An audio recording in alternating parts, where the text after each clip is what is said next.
Now, while most exoplanets can be found without seeing them, it is occasionally possible to see the actual exoplanet itself.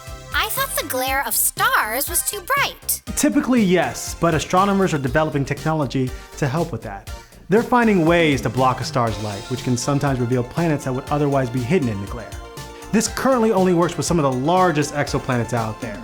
A planet needs to be pretty far from its host star, and the image itself generally just shows a tiny dot. But we should see more better images like this in the future. I have an image of an exoplanet, everybody! Hi. Remember to always carry an exoplanet image with you, and you'll be the life of the party.